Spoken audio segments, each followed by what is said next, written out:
Good evening, ladies and gentlemen. Welcome to Lords of the Night. With me, as always, your Lord of Punishment. Say hello, Scribe. Hello, Scribe.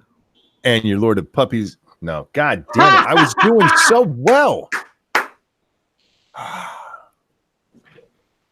In my defense, I said that for like a year and a half. Your Lord of Pennies is with us as well. Say hello, Satsu. I have not prepared my white woman voice today, so I'll just say hello, Satsu, and leave it at that. Yeah, sorry about that, man. Sorry about that. Okay. Dun dun dun. I'm just going to start announcing you guys by your name because I think I can get that right. I'm your Lord of Pain, the Ranting Monkey, and dear goodness, what a day I've had. All of it's been on Twitter. I got to stay off Twitter, man. I had a much better day yesterday when I just stayed the fuck away from it. I'm not lying. You said the F word. I've abandoned trying to not say it. Okay. I'm trying to still cut down, so I appreciate you pointing it out. If you hear me say it, point it out. I'm trying pointing out things when people say something wrong is kind of what I do. Thank you. I appreciate that. No, I'm trying to cut back because even if I thought I could get within YouTube's rules, there's no way. I'm the bastard son of a sailor. It's gonna slip out from time to time. Thank you for the 5 Moonshock. That's right. I appreciate it. Moon Taint. Scribbles, how you doing today, man? I am cinematically psychic, monkey. Yes, we just found that out. So I can't remember. It was at least 3 or 4 days ago or something. Longer than that. God. It might have been a week ago. But either way, you got a super chat. Thank you, Mash, who says Twitter has a new look and it sucks. You know what? Mine still looks the same, but yeah. I'm using computer, using a phone. Yeah, but like a week ago or something. Shortly after the Black Ariel thing was announced. Like, who would play the Sea Witch? And I distinctly recall that on this show, I said, Melissa McCarthy. And what do you know? Melissa McCarthy has apparently been cast as Ursula the Sea Witch. Yeah, we should read the article that I read that in later. Besides that, yeah, my day was otherwise. It was a day. Yeah, I don't know. Nothing too exciting. Satsu, other than your friend mislording you, how's your day been? It's been pretty good. Squishy was off today, so we went to the store, got some stuff for dinner tonight, made dinner, cleaned the kitchen, got the kitchen completely dirty again, and now I have to clean it back tomorrow. So pedestrian house bitch shit. I can relate. I made dinner tonight. Oh my god! It was spaghetti. That's an easy cook. That's women's work. Spaghetti, indeed. But I was going to say something else. Oh, I'm still having that same problem. I feel like I'm not taking my medicines, and I know I am, guys. I've been charting it and everything. I know I'm taking it, so I'm still a little sluggish. But I'm trying to be upbeatish. How's that working out for me? Am I doing good? What? You misnamed Satsu already, and you gave up on not swearing. Yeah, but how's my tone and demeanor? Am I coming? Do I sound excited to be here? In all honesty, it's difficult for me at times to tell whether your enthusiasm is, legitimate or you're putting on a brave face in light of your constant pain. In other words, you know what? Scribbles, it's almost always both. Okay. Well, then you sound fine. I'm not gonna lie to y'all. Most of the time, it is both. But yeah, not feeling too horrible. Just that rundown stuff. Got to go up and play with Pumpkin today, and she cuddled me, y'all. Aww, like three different times she cuddled on me. Aww. And she almost fell asleep, and then she popped her head back up real fast. James Colley, thank you so much. Sluggish like a wet sponge? No, sluggish like I'm carrying like an extra 400 pounds of weight on me. And then every extra pound just hurts. But I thank you for the donation. Monkey Dick. Gum money. Sorry. Monkey Dick. Jim Jones. Movies. Video games. Hit that like button, y'all, and share our stuff far and wide with everybody you know. With your friends, your family, that bitch you hate. You guys know that bitch. And you know what happens when you share with her. So share. Herpes? No. She might touch your pee-pee. Whoa! Herpes? Yeah. And then herpes. And then herpes. Now, I do not make any guarantees of which way she will touch your pee-pee. It could be in a very nice, loving manner, or she could kick it. Ow. Do what that dude did to his Oh, no! Oh, No! God, the scissors. No! That's the wrong kind of scissoring. That's not how you want to scissor that. Well, that's what happens when guys scissor, because we're not made to do it. Oh! okay. Oh, Oh! we are off to a fantastic start with that. Scribbles, do we have news tonight? Nah, nothing happened today. I figured as much, because good Lord. Well, actually, some stuff did happen. So, hey, you want to be Vanna White monkey? Sure. All right. Well, you got a super chat. Thank you so much, Mash. Monkey, if you want to see, I posted a pic on Twitter. Okay. Why is my alert box not working tonight? What the hell is going on with this? I'm sorry. So apparently I have to pay even closer attention. I would do my best. All right. Well, here are your categories, monkey. 9/11, impeachment, contempt, and spacey. Let's so many good ones. Thank you, James Colley. Satsu equals Uncle Bad Touch. Dear Christ. What the hell? Let's what was the third one? Because that's the one I want you to go with first. It was contempt. Oh no, sorry, second one. I want impeachment. That's right. Impeachment. Yes. I know what that one is, so let's do that. Okay. House kills solo Democrats' bid to impeach Trump. The House on Wednesday easily defeated an effort from a Texas Democrat to impeach President Donald Trump in a vote that highlighted the Democratic fissures when it comes to impeachment. Representative Al Green, I'm so in love with you. Whenever you want to do is all right with me. Sorry. Was able to force the vote under House rules, the first that Congress has taken related to impeachment since Democrats took control of the chamber this year, in what amounted to the most direct challenge yet to House Speaker Nancy Pelosi's handling of impeachment. The 332 to 95 vote divided Democrats, with 95, a little more than 40% of the Democratic caucus, voting against tabling it or voting to keep it alive.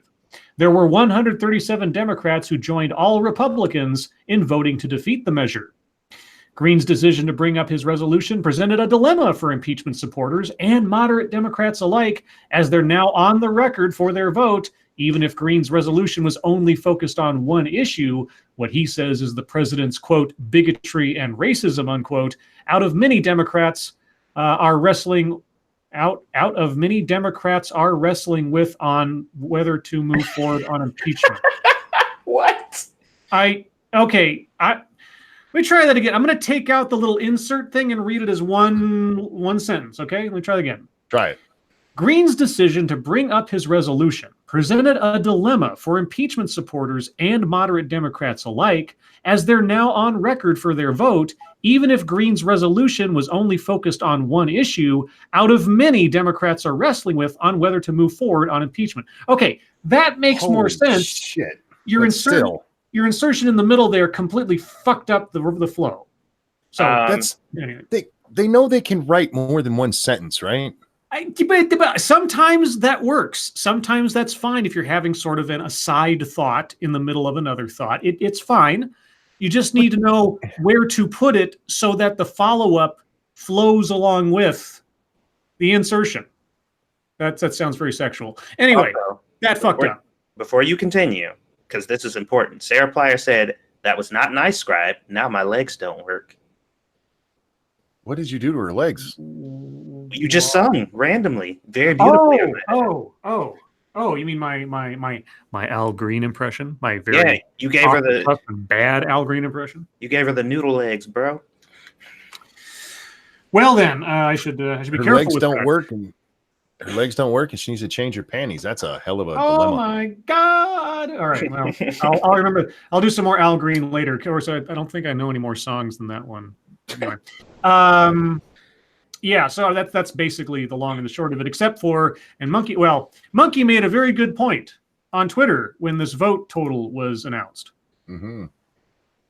I don't want to steal your thunder. That was my segue to allow you to brag. Oh, your very clever and smart observation. Well, it was less than a week ago that Nancy Pelosi told us that the squad was only 4 people, only 4 votes, but there were 95 votes here. Or was it 92? I forget. That's a lot more. That's a lot more than just 4, Pelosi. You need to start looking over your shoulder, because the squad voted entirely against this. As did a bunch of Democrats. All of the people who voted against it were Democrats. There were 2 who sat out, 3 Republicans who sat out, and 1 Democrat who voted present, I think it was. But yeah, the squad is gaining some. They're getting some backing there. You better be careful, Nancy. They're coming for you. Which, by the way, we saw later on when Rashid Tlaib brought up the racism charge again. Anyhow. But yeah. All right. So impeachment fails at its first real attempt. Well, I mean, like high profile attempt, let's say. And it was bound to. There was no reason to do this. It was stupid. Well, you see, the thing is that I'm more, I don't know, entertained, I suppose. Like I said, there's no harps or halos here in any of this shit. But right after yesterday's chaos on the House floor with rules and everything else, and now the Democrats split on impeachment, which is, even though this was just sort of a very distilled, or I should say diluted version of an impeachment resolution. Coming into the debates at the end of the month, it's going to be a goddamn circus. It's an unforced error. Mm-hmm. Like they said, I mean, this puts them on record, and that doesn't mean they don't necessarily support impeachment. They might still, the ones who voted against it. They're just saying, look, at this time, with what we have, it's not proper.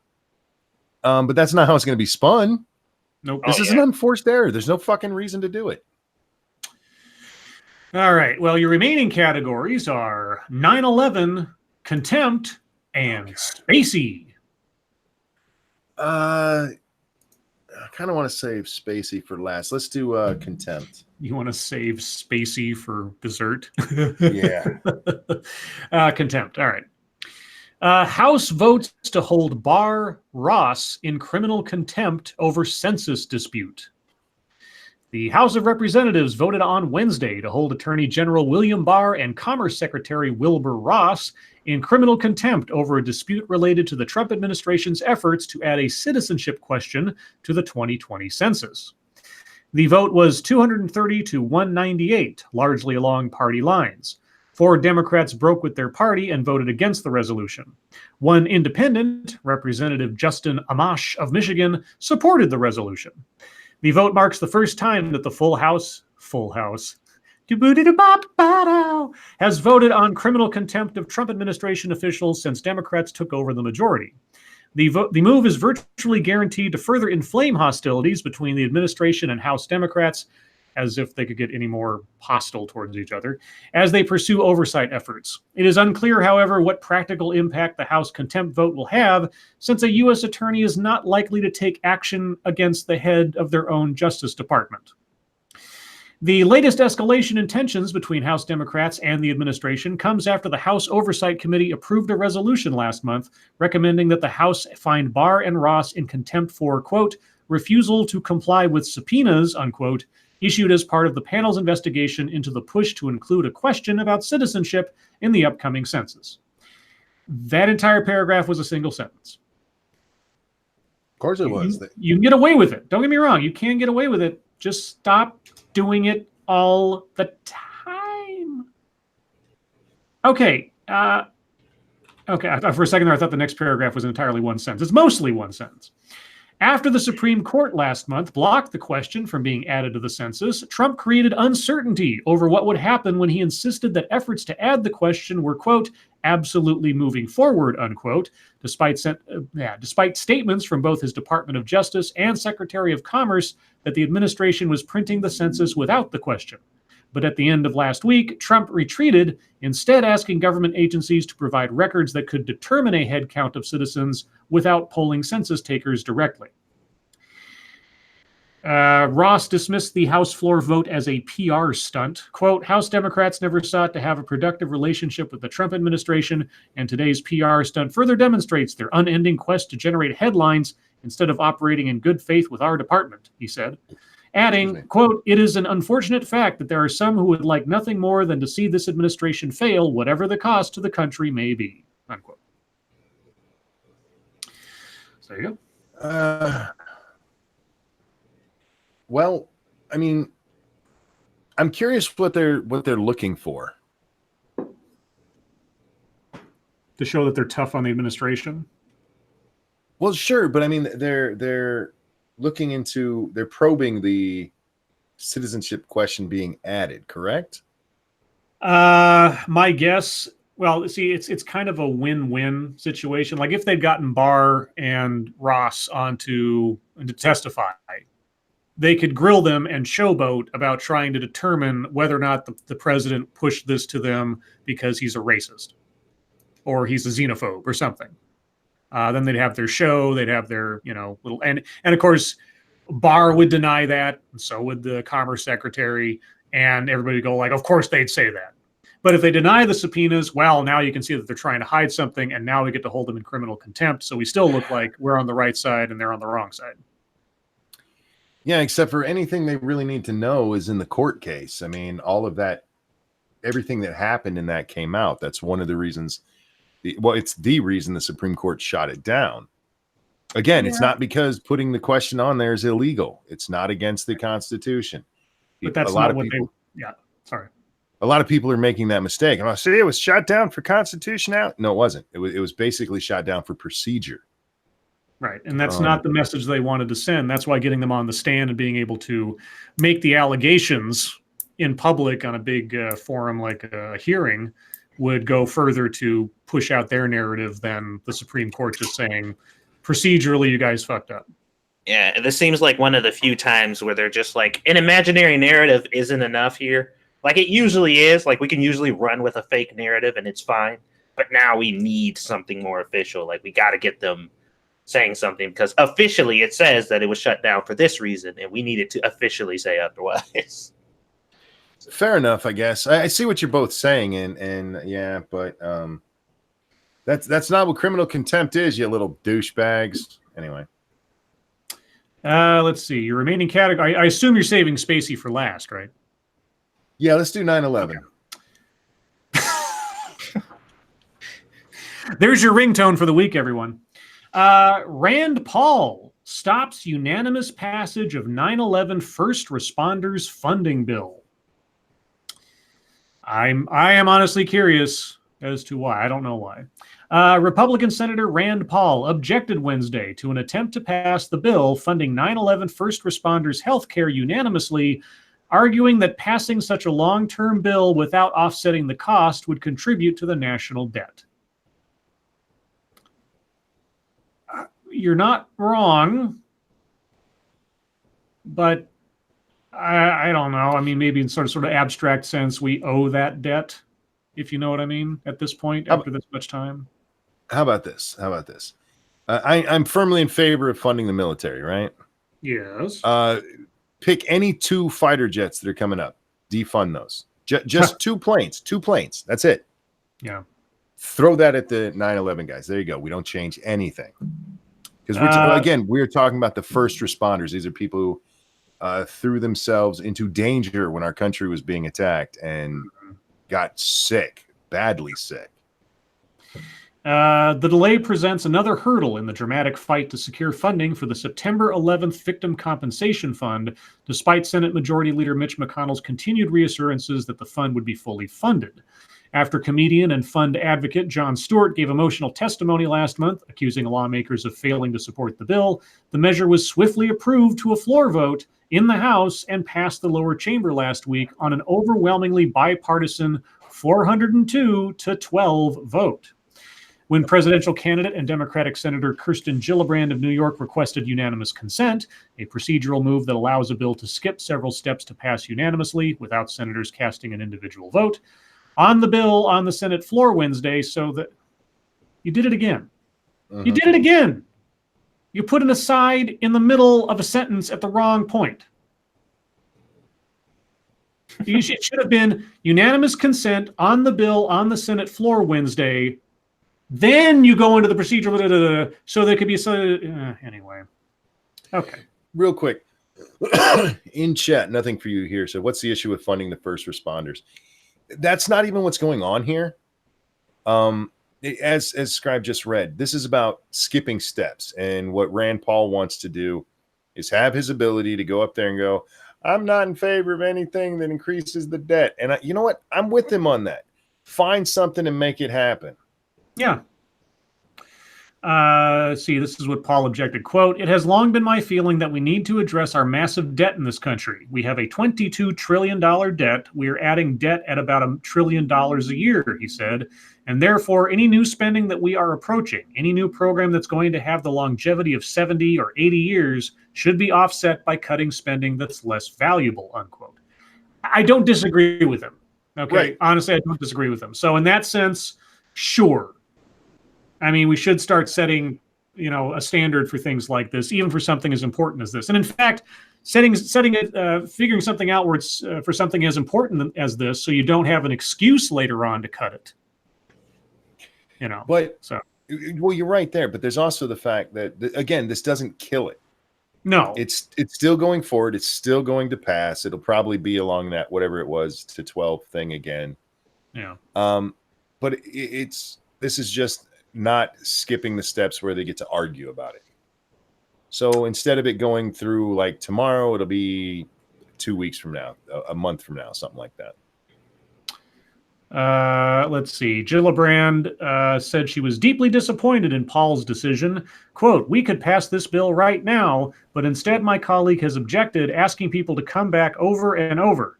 Everyone loves to point fingers in this place where there's nowhere else to point that finger today than this chamber," unquote.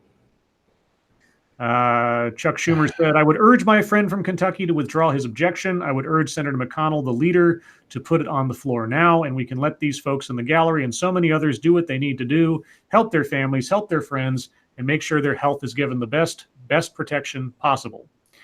Yes. Yeah, and wouldn't it have been nice if you guys had done that during Obama's time?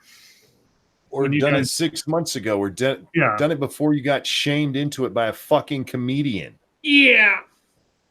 It's funny how it took that to make you guys suddenly, remiss or remorseful about everything. And now they're all running around as though this has been the most important topic in their lives. Fuck off. Yeah, you can argue with the sensibility, morally or otherwise, or emotionally, with what Rand Paul did, but everybody else talking about this as though they're suddenly now the champion of the downtrodden. Mm-hmm. Sorry, you guys have been there too long and you've done too little to suddenly sound like you're a hero now, regardless of what Rand Paul did. And Pyrus there, he's talking to Faithless, but he says, I don't think it's grandstanding. This is a thing. This is Rand taking a principled stand. I know Rand has done this before. I don't know if he does it on everything, but I trust him as being more genuine than I do these fuckers who are, "Oh my God, I can't believe he's holding this up." You guys didn't give a shit about it a month ago. Yeah. All right. I'm in a ranty fucking mood today. Well, I assume that goes with the name. Yeah, but I'm fired up today. Okay. So let's have some Kevin Spacey nonsense. Oh, all right. Charge against Kevin Spacey dropped after alleged victim pleads the fifth. Massachusetts prosecutors on Wednesday dropped a criminal case against actor Kevin Spacey a week after a man who accused him of assault pleaded the fifth on the witness stand. Cape and Islands District Attorney Michael O'Keefe said the decision was made, quote, due to the unavailability of the complaining witness, unquote, according to a court filing. Spacey, 59, had faced criminal charge. Okay. How about a criminal charge or criminal charges? But anyway, Spacey, 59, had faced criminal charge of indecent assault and battery in connection with a July 2016 incident where he was accused of groping a young man at a Nantucket bar. There once was a man from Nantucket. The former House of Cards star had pleaded not guilty and faced up to 5 years in prison if convicted. The alleged victim, who CNN is not naming for some reason, exercised his Fifth Amendment right against self-incrimination in a July 8th pretrial hearing focused on the disappearance of a cell phone he used the night of the alleged assault and questions about whether he deleted text messages. Quote, my client and his family have shown an enormous amount of courage under difficult circumstances. Mitchell Garabidian, I think I'm saying that right, maybe not, the attorney who represented the young man said Wednesday. Spacey's attorney, Alan Jackson, I'm assuming not the country star, did not immediately return a telephone call and email seeking comment Wednesday. The accuser's missing cell phone was a key piece of evidence. During the alleged assault, the accuser sent text messages on his phone, including a less than 1 second long video to his girlfriend. Less than 1 second long? Can that even be called a video? Was he a Vine victim? I don't even know Vines were that short. No, they're 6 seconds. Yeah. A Nantucket judge had ordered Spacey's accuser, his mother, Helen Unruh, a former TV news anchor in New England. So wait, you'll name the kid's mother, but not the guy. Okay. And their attorney to turn over the phone so defense experts could examine it. The accuser and Unruh testified the last time they saw the phone was before Unruh delivered it to prosecutors in December of 2017. Spacey's defense team claimed exculpatory evidence may have been deleted from the phone before it was given to police and prosecutors. Jackson, one of Spacey's lawyers, told the judge in the July hearing they believed the accuser and Unruh, quote, deleted things off the phone. They sanitized the phone. Spacey's accuser testified he didn't delete anything from the phone. Unruh testified she deleted a few things, but did not say what.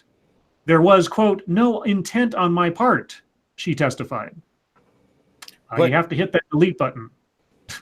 James Colley, thank you so much. My secret's out. I'm an editor for All Media. That be the reason for broken grammar. Ha ha ha ha. It's your fault. He's the CNN editor. Uh-oh. Is he actually Chris Eliza? Oh my. Well, yeah, Chris Eliza is an editor at large, you know. He's a criminal. I'm surprised. I mean, I'm not surprised this happened because you can't get rid of evidence, and you can't when you can't plead the fifth. What are you pleading the fifth about? You're afraid that you're going to tell your story and you might be incriminated? That's what the fifth tends to protect you against. Yes. What did you do in this case that would incriminate you? That's the problem. That's interesting, right? Because that's what you get up. If I tell you what happened, I might be guilty. What? I don't think you understand how the court system works. Now, the only thing I could think of though while you were reading this is a Law and Order. Or, well, every time I've seen it on Law and Order, when the prosecution wants to drop the case, so no, we want a judgment from the judge. So that bench trial, yeah. So you can't have a double jeopardy thing coming up. But I doubt you'll have that in this case because there's no evidence apparently. What the hell? During the assault, he was texting his girlfriend and making a less than 1 second video of something. I don't know. I guess we'll never. What was okay? I don't know if anybody knows this, but what was the exact nature of the complaint? Well, that he was, like how he was groped. Is that all? I was groped repeatedly, and during the groping, I was tweeting my girlfriend. Okay, let's see. Let me see if I can find what the supposed allegations were groping a young man at a resort. No, wait, let's see. Okay, the allegation against. I just it's all stories about how it was dropped. Yeah, I'd imagine. Yeah, because it just broke. But I'm. Oh, here we go. Here, I got it. Okay, so let's see. Kevin Spacey, claims he sexually assaulted a 14-year-old boy. Okay, Los Angeles, yeah. Okay, Spacey has also. Oh, that was separately. Okay, wait. Spacey has also been charged with a felony and indecent assault in Nantucket, Massachusetts, after it is alleged he sexually assaulted an 18-year-old man in 2016. And who are the alleged victims? Okay, there's the first one. Filmmaker. I'm just having trouble understanding how during an assault you're tweeting or texting. Okay, here we go. U.S. journalist Heather Unruh claims Spacey groped her starstruck 18-year-old son in summer 2016. Let's see. Lawyer said the victim... My victim, my son, was a starstruck 18-year-old who had no idea this famous actor was an alleged sexual predator or that he was about to become his next victim. Kevin Spacey bought him drink after drink after drink, and when my son was drunk, Spacey made his move and sexually assaulted him. I guess that's as much as we got here. So at least that's as much as I can find right now. Yeah, see, that's very vague, and I don't know. It's just weird to me that it was being sexually assaulted, and I decided to text my girlfriend about it. Yeah, oh, he's rimming me now. I sorry. Jesus. What's he doing? Providing updates? That's your first thought. Well, that's what I went to. Like, he providing updates to what's going on. Oh, he's got the tip in. I mean, I don't know. I also don't understand why they refrain from naming the guy, because he was 18 at the time. He was a grown adult, and he's making an accusation. I never really understand how they can keep one person's identity secret in the case of an accusation of rape or sexual assault, but not the other. I mean, Kevin Spacey's case, I suppose it's kind of hard to keep that one secret.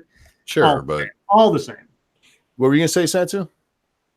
Well, they said the kid was 14 at the time. No, that's a different case. That was a different case.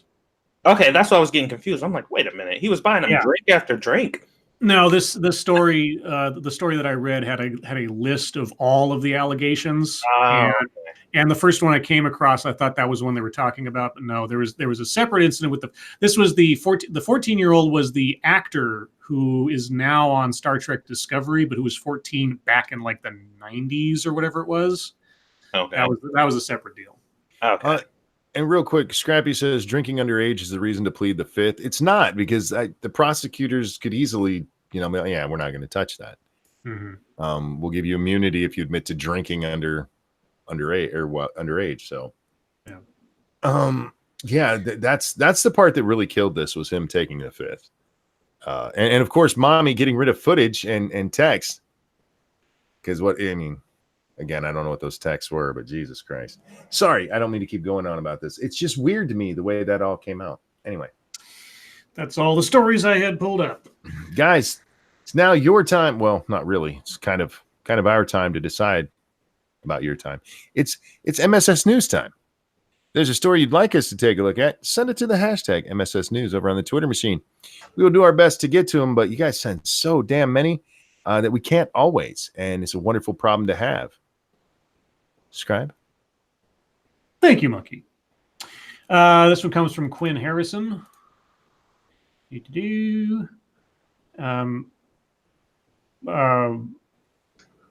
is now inaccessible to. You must purchase a subscription.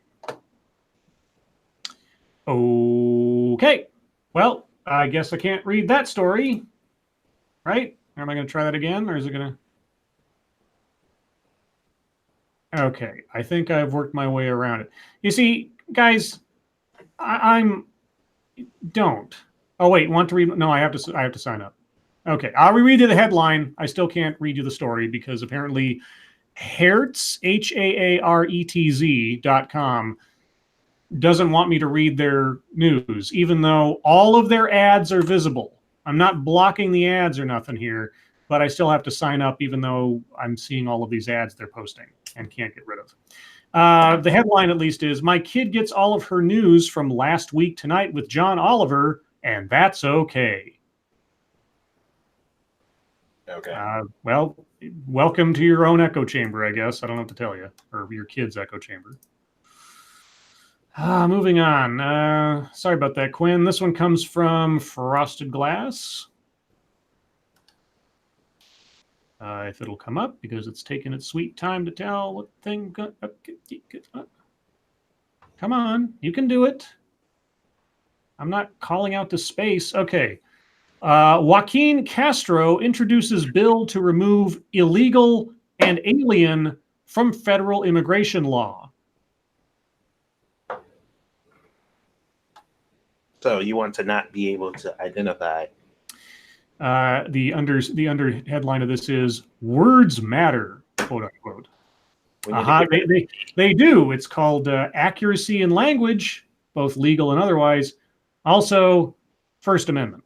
But moving on from that, Texas Representative Joaquin Castro, chairman of the Congressional Hispanic Caucus and twin brother to former Housing Secretary and 2020 hopeful Julian Castro, introduced legislation Tuesday that would remove derogatory terms for immigrants from the federal government's lexicon. Illegal, it's not a derogatory term. It is a description of the breaking of the law. Alien is not a derogatory term if you look up the definition. Unless are you gonna say they're not from another planet? Oh, That's what they're gonna say. The Correcting Alien Names in Government Act or Change Act. Wait, CANGA. Kanga. But isn't that the hat that LL Cool J used to wear? I don't know, but they call it the Change Act. Is that word would eliminate the words alien and illegal alien from the Immigration and Nationality Act, the nation's governing federal immigration law, and other government texts. The terms foreign national and undocumented foreign national would be used respectively in their place. I suddenly have a memory of a George Carlin routine. Oh. Wait a minute. A foreign national? Yeah, so instead of alien, it'd be foreign national. And instead of illegal alien, it would be undocumented foreign national. Okay, so Joaquin, all right. So this would not indemnify anyone from being in the country illegally. You can change the language all you want, but you won't, because I doubt you'll get the support needed to do this. But it doesn't change the outcome. Well, you guys remember what I said yesterday. It's okay to do things that are bad or immoral. You just have to say or do it nicely. This is one of those things where they're like, you're still illegal. We're still going to kick you out. You'll still get treated like they do. But we're going to say, like, this is a much nicer name, right? As they're pushing you back across the board. Like, isn't this so nice that we called you this instead of that? Good luck in the desert. Bye. Quote, "Words matter," Castro said in a statement. "It's vital that we respect the dignity of immigrants fleeing violence and prosecution in our language." Because every single one of them that has ever crossed the U.S. border have all been fleeing that. Do you mean prosecution, Joaquin, or do you mean persecution? Probably both. The words alien and illegal alien work to demonize and dehumanize the migrant community. Only if you think that the word alien only applies to extraterrestrials, Joaquin. They should have no place in our government's description of human beings. What? It's literally what? Oh God! Oh wait, okay. Here we go. Immigrants. Now remember my constant refrain regarding just using the word immigrants as an umbrella term.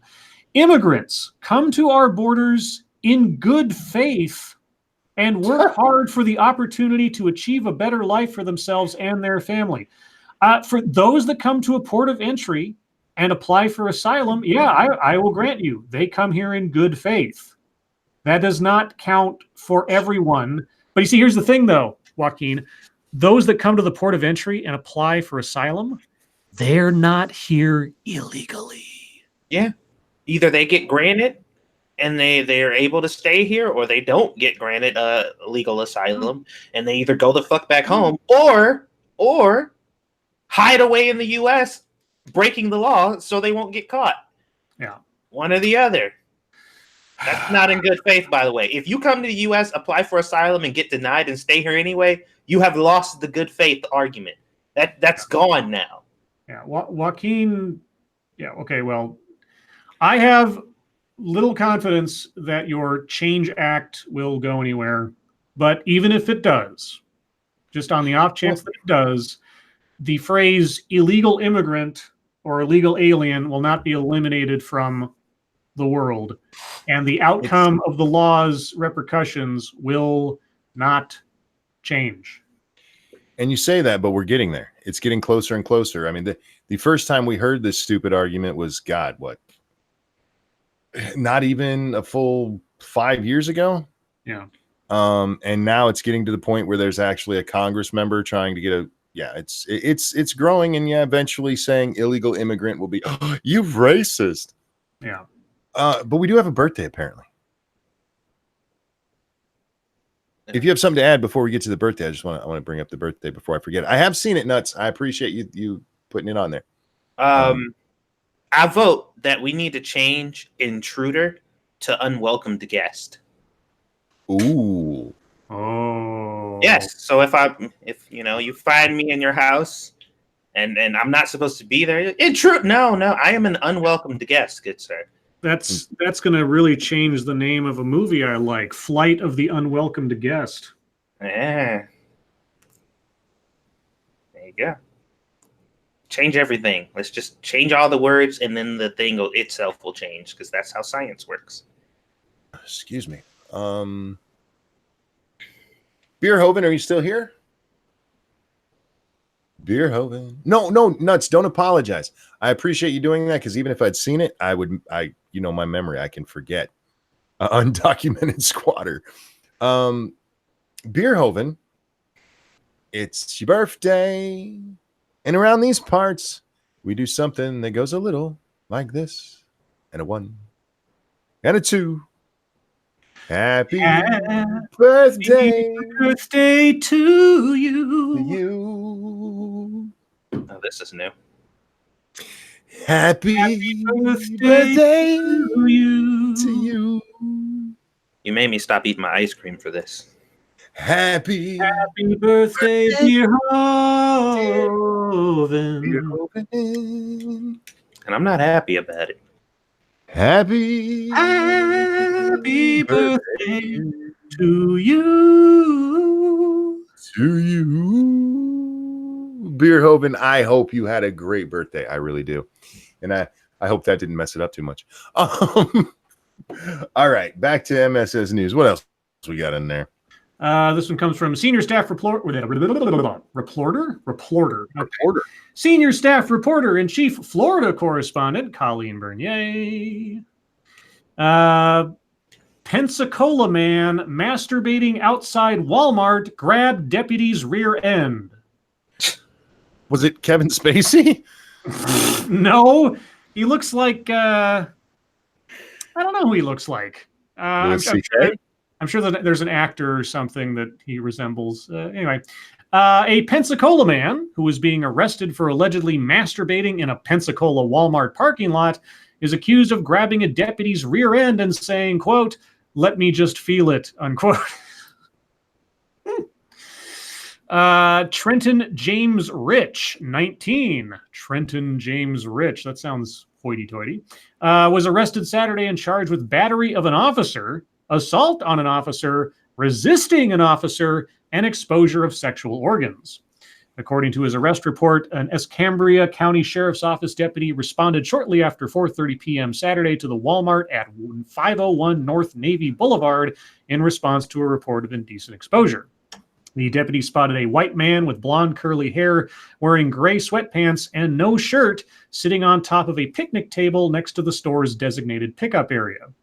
The deputy informed the man that he matched a witness description of a suspect who had allegedly been seen masturbating in the parking lot and asked for his name. The man provided his name and then said, "Suck my dick." Daniel asking chat, Monkey, what were you saying about fingering cops? This happened. He couldn't have listened to last night's show. There's no way this is my fault.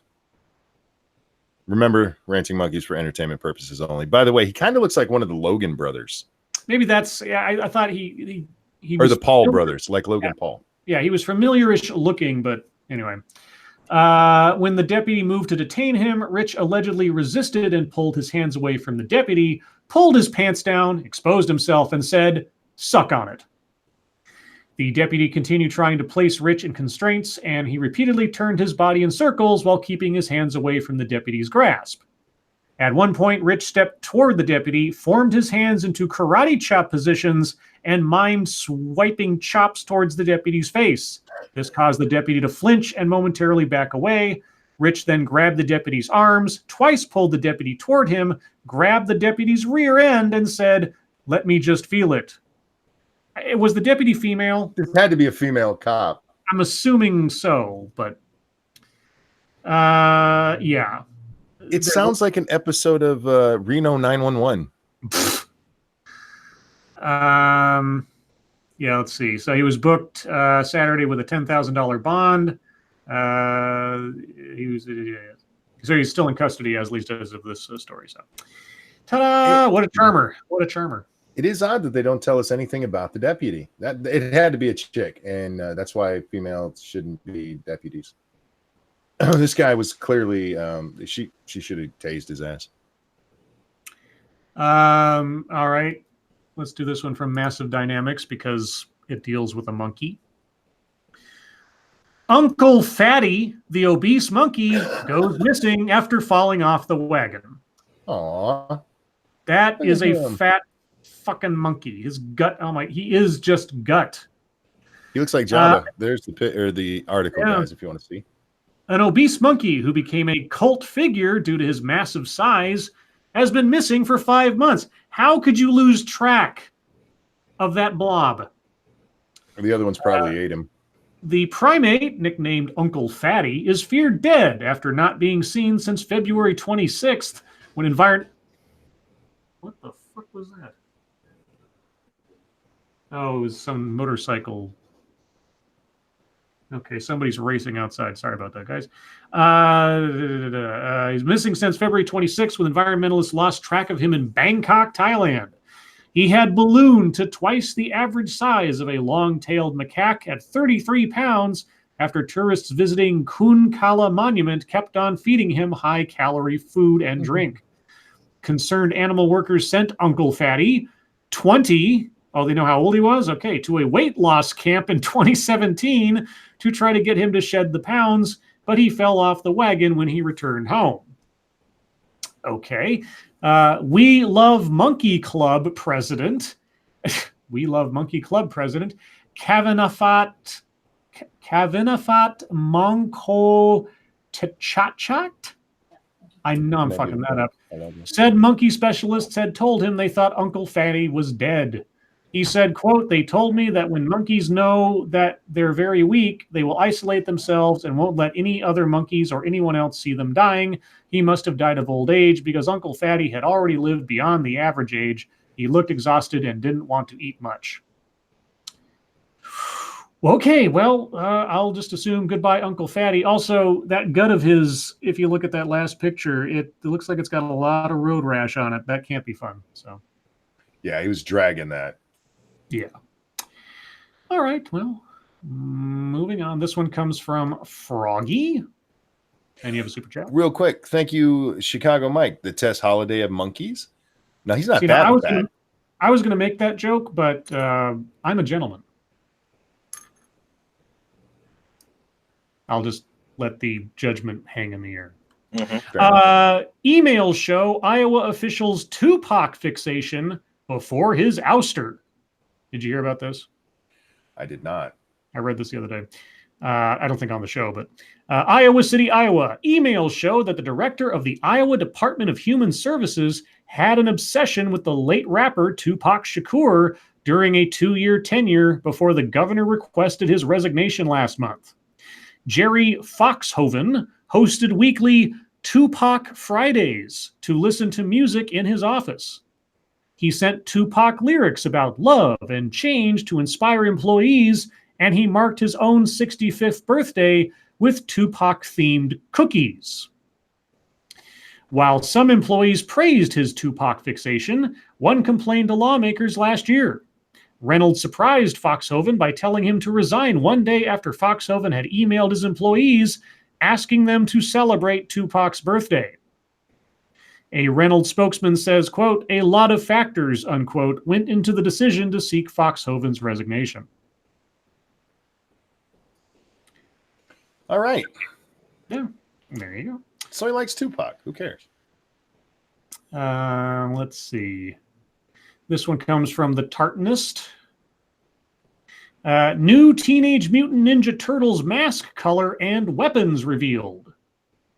This shit is stupid.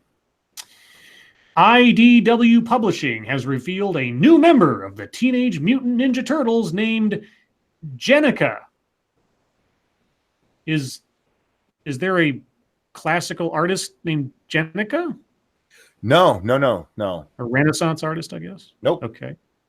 Is there a Renaissance artist that could have named her instead from?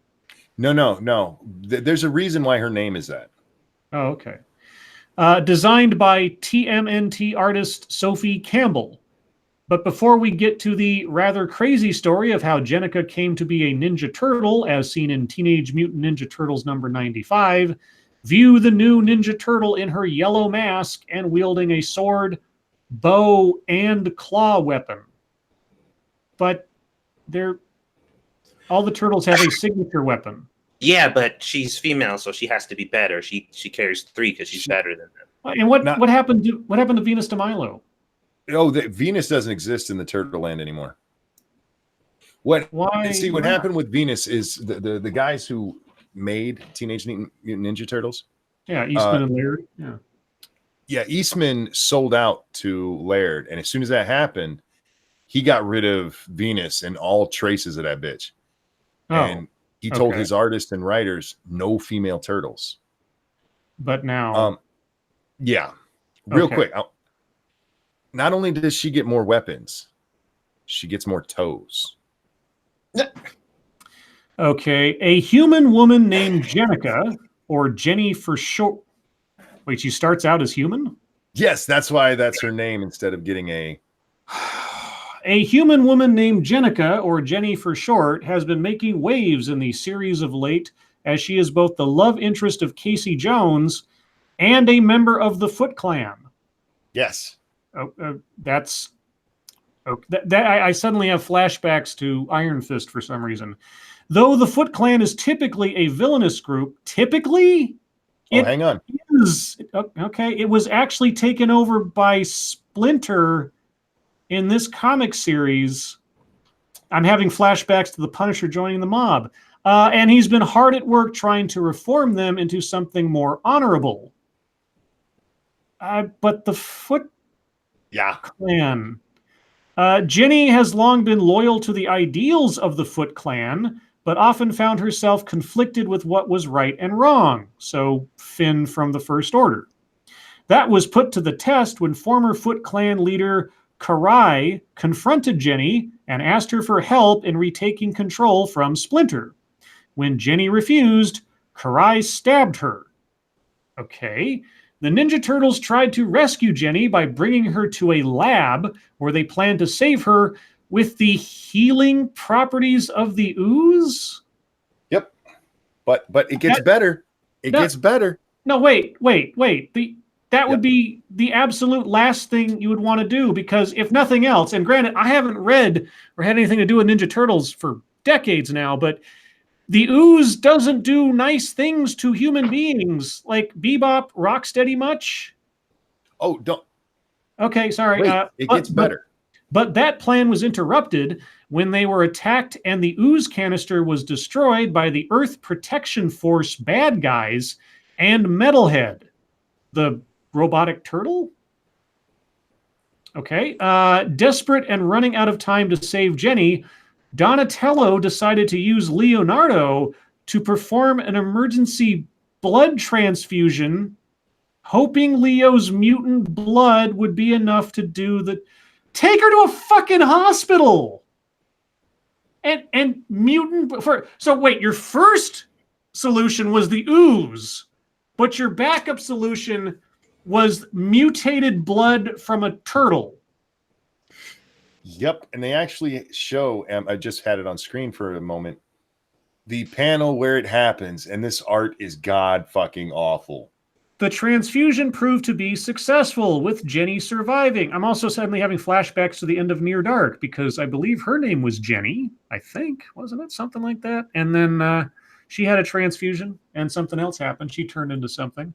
Boy, this is all like a mishmash of really bad ideas from other movies. But it had the unexpected side effect of transforming her into a turtle. No, she didn't turn into a turtle. She turned into a... Oh, never mind. That's how issue 95 ends, which is part 3 of City at War. So we're still waiting to see how she becomes a member of the TMNT team proper, not to mention how she selects her mask color and weapons. Okay, well, if she's a former Foot Clan member, the claws make sense because the Foot Clan used those. Which is all she should have. That would be her signature weapon. But now she's also got a bow, a sword, a bow, and I'm assuming that, like, not a bow like Donatello's bow, but an arrow and bow, and claw weapon. Okay. And yellow, well, it's a color they hadn't used. Venus de Milo was like, what, pink or whatever? But no, she was a light blue. Was it light blue? I thought it was something else. Okay. Yeah, this is stupid. I mean, just if you want to have a female Ninja Turtle, it's been done. I don't give a shit. But that chain of events that led to it happening and the plot line therein is... Fuck. I'm not, like I say, I'm not even a Mutant Ninja Turtle super fan. But some things just make no fucking sense. And this is one of them. They could have made this happen with just the mutant, using the ooze, because the last thing she was in contact with would have been the turtles. So sure, she'd have turned into a turtle. No. Like now, if it had been something like she's bleeding out, they take her to the nearest lab they can find. It just happens to be one with ooze in there. And then Donatello, being Mr. Science or whatever, tries to do something, and then she accidentally gets exposed to the ooze in the process of the bad guys coming for her. That would be fine. That it's the turtle's first solution, and then we have a blood transfusion. It's a ridiculous story with horrible art. And I understand it is a comic book, and this is a ridiculous story about Mutant Ninja Turtles to begin with, but there is a logic within the turtle universe that you generally don't play with. And the logic is the turtles know the ooze is dangerous to humans. It's dangerous in general. That's always been the way. So anyway. Serenity brings up something that we've talked about on the other show, because I have Jack and Polly on there a lot, and we talk about comic books. Says fanfic writers, Tumblr artists are cheap labor because they have no idea how much they should be paid. And that is a big problem in comics right now. James Colley, thank you. Issue 100, Splinter falls victim to Me Too. It's the Me Too clan instead of the Foot Clan. Anyway, I need to stop talking now. yeah, that's fine. Guys. Sorry, guys. We've gone quite a while with that. So, yeah. I'm not complaining. I saw that last night and I was like, well, first of all, my first thought was, wait, what happened to Venus? And I went and looked that all up and like, but yeah, apparently now it's okay. It looks like Eastman is back at the company. They actually mentioned him in that article. So he's desperate for a chick, I guess, and now they have one. Yay. That brings us on to the YouTube time. And Satsu, what you did today? Well, I have finished beating the story mode for Final Fantasy, the expansion, and I actually recorded all of it. So I'm putting together something for that. I had to buy some new equipment because me and Squishy recorded about 3 or 4 well, we recorded about 6 videos, but 3 or 4 of them were completely unusable because the audio was fucked because the little body mic that I have is just kind of, it wasn't that great to begin with, and it's just not really working out that well. So I had to go online, and I bought a rig that's set up for vlogging and using your phone specifically. And it has like all these attachments on there where you can put a light and a mic and all that stuff just to kind of make everything a bit more accessible and easier for me to do this vlog and stuff. So I went ahead and bought that. That's coming on the 19th, and then we'll start recording some videos again. Unfortunately, I had to trash the other ones, guys. I can't. They're just, you can't understand what we're saying because the audio's so fucked.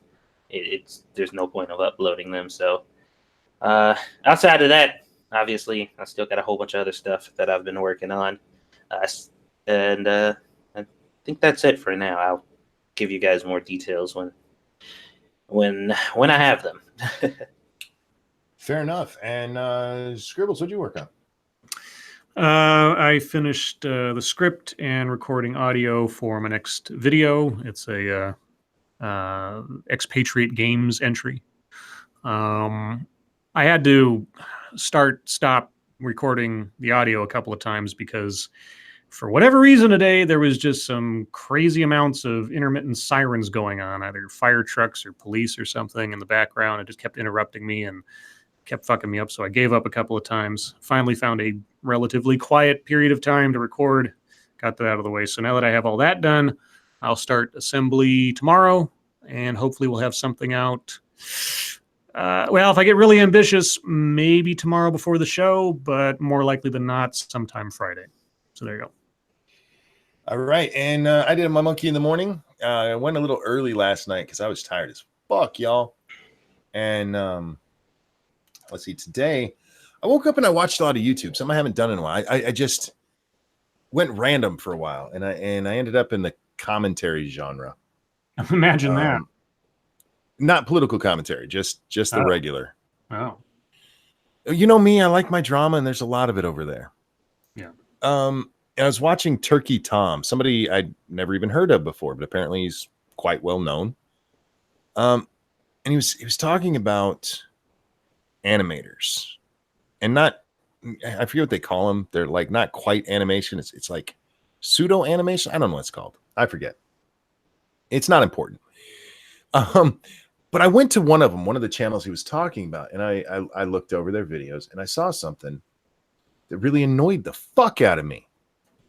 It said, "Why I'm Scared of Men." It's the name of a video. Okay. I'm like, you have my attention. So I watched the video, and it annoyed me for several reasons.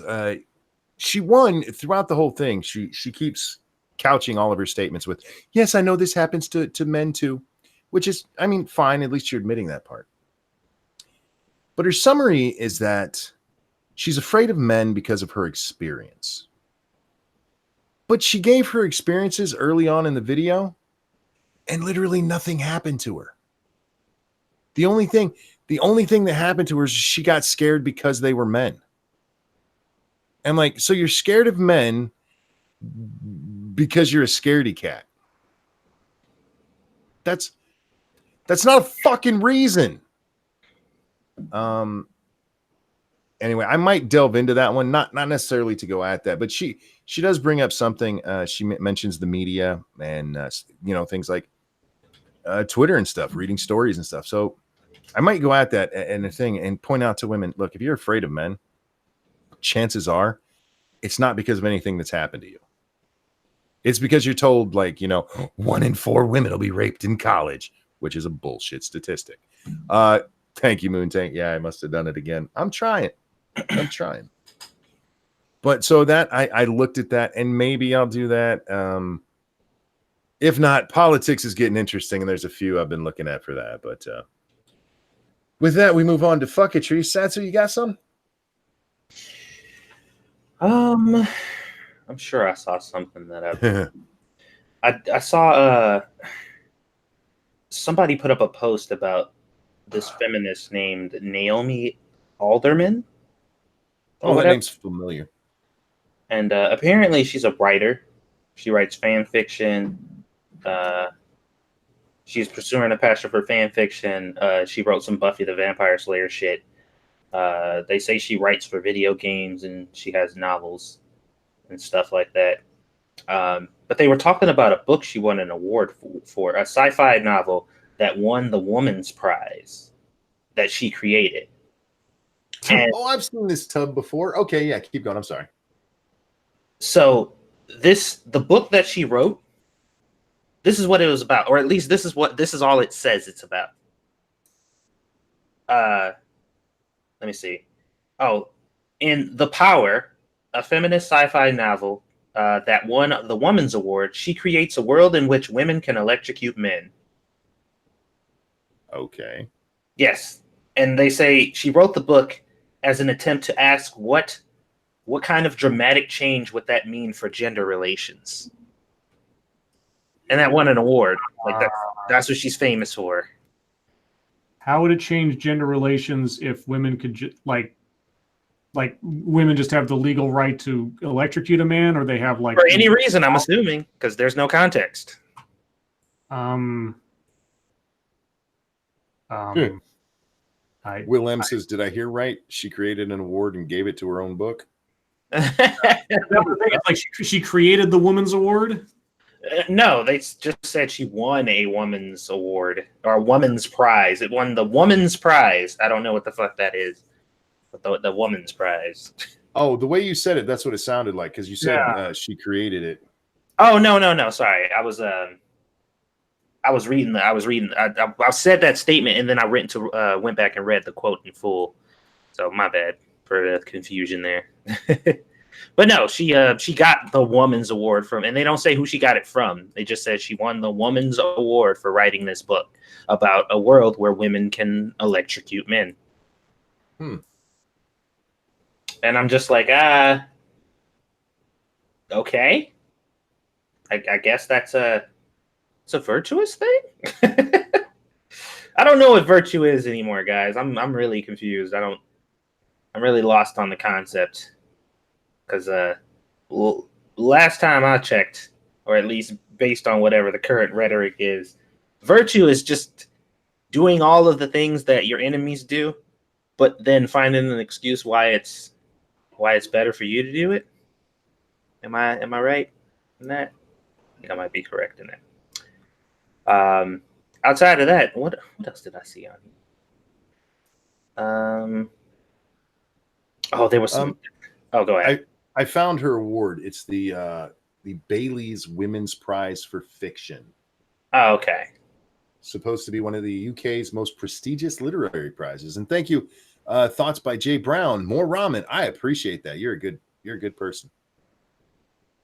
Oh, and also I saw a post put out by somebody called Blackout Cosplay, and this person says, what y'all, not all men idiots, need to understand is that, yes, it is all men. The reality that women and women presenting people have to live every single day, every man is a potential threat, even friends and family. You don't like it being that way? Then fucking listen and do better. I saw that, yeah. And I read that and I'm like, okay, so let me see if I get this straight. Every single man is a potential threat to a woman, no matter what. Like, full stop, it doesn't matter what the situation is. Every single man in the world is a threat to a woman, period. Yes. But if you don't want to be a threat to a woman, then you just need to be a better person. But you'll still be a threat to every woman. So I'm just like, I mean, I appreciate you coming out and saying that you are a direct threat to women. I applaud you for acknowledging what your problem is, and that's fine. You need to work on that. But you just said definitively that no matter what kind of man you are definitively a threat to all women. Yes. And he's a man, so he's calling himself a threat to women. Exactly. And then gonna say, well, if you don't want to be a threat anymore, then just be a good person. It's like, well, what if I'm already a threat to, what if I'm already a good person? You've already said definitively that I am a threat to all women. So being a good person means nothing. Like that doesn't change anything. Dude, will you send me that tweet? If I decide to do that video, I want to use that tweet. I'll tag you in it. Thank you. Yeah, I was just like, okay. And naturally, he's one of those fucking soy-infused looking individuals. He has him in his profile, of course. Yeah. I just, I don't understand these people. I can't take you seriously if you have your fucking pronouns in your bio. Yeah. That's an automatic red flag, in my opinion. But yeah, that's it. That's all I got. Or that's all I think I got. Yeah, that's it. Scribbles? I don't know if I have much. Let me double check here, see if I said anything clever today. Well, there was a report that Netflix reports drop in U.S. subscribers, its first ever, raising concerns about its future. And I said, maybe because it keeps dumping mediocre series after mediocre series into its library and showcasing movies that would otherwise be direct-to-video fodder as major releases. Maybe they should craft good content, like my idea for a Florida Man anthology horror series. Maybe. Well, Several people got it. Oh, go ahead. I'm sorry. I was going to say several people got interested in that concept and asked me to describe it. And they were like, oh my God, I'd watch that show. I'm like, yeah, that's probably why Netflix is failing. Well, Netflix's best two shows are The Office and Friends. Yeah, this is the thing that I've never quite understood. Like I've had a Netflix account for years, and I'll go on there and I will if you just look at Netflix originals, right? Just look at that category. And there's 36 entries on there of things you have never heard of that look about as interesting as tapioca pudding. And I'm just thinking about, when I look at that, I'm thinking to myself, imagine how much money was spent on everything there that I don't recognize, that I've never seen advertised, that I'm never going to watch. And just imagine if they had taken all that money and all that time and effort and just crafted 5 good shows, right? 5 Daredevil season 1s, all those resources, but they just keep churning out crap. And the major networks weren't famous for having a zillion shows. You went to those networks for very specific shows during the course of time. Like if you wanted to see Full House, if you wanted to see Growing Pains, you knew where to go. And those shows had longevity because there weren't that many of them, and they put a lot of time and effort. Not everyone took off like a rocket, but those that did, they stuck with them. And it wasn't that many because they only had so many hours in the day. Netflix doesn't seem to understand that people still have only so many hours in the day, and they're spreading themselves way too fucking thin. I think they're only learning that lesson now, too late, but there you go. Well, one thing Serenity put in there, and Friends is leaving next year, and The Office is as well. Both of those are leaving, and that's been big news recently. But to what you're saying there, Scribe, what they keep doing this, and I fucking hate it. They keep greenlighting these series, and they're greenlighting, even if it's a good series, at most you're getting 13 episodes, which means 13 weeks at best. And usually, they let you stream it all at once. Yeah, they binge it. Yeah. But at best, you got 13 weeks instead of a show like Friends, which had 22 or 23 episodes, depending on which season it is. A show like The Office, 22 or 23 episodes, depending on the season. And then you have things, somebody brought up the AOC thing. Yes, they paid, I can't remember if it was $10 or $20 million for that fucking documentary. Yeah, they're wasting money and then not doing anything to keep their audience. Yeah, they're shotgunning any idea that sounds good or anything that they can license. And yeah, there are some diamonds in the rough. The problem is that there's more rough than there are diamonds. And so if there are a couple of good shows in there, except for the really big ticket ones like Stranger Things or something, you're not going to see them. And even then, Stranger Things, this is what I don't understand. It's like the first season of Stranger Things is great. This is the problem with a lot of shows. They have a really great idea, a really solid storyline for that first season. So Stranger Things had that. Penny Dreadful had that. And then as soon as those shows become super popular, they're like, we need a second season right now. Whereas probably the script and the ideas for that first season have been floating around for years before they finally got a backer. And rather than take time to craft a solid story for a follow-up season, they want the next one within a year. And it's like, well, shit. And then you get crap like season 2 of Stranger Things and season 2 and season 3 of Penny Dreadful and so many other shows. Yeah, but then you look at a show like ER, which did an hour of drama every fucking night, 22 weeks a year. They could do it. The problem is they're not doing it the way old television did. Sit a bunch of fucking writers down and have them.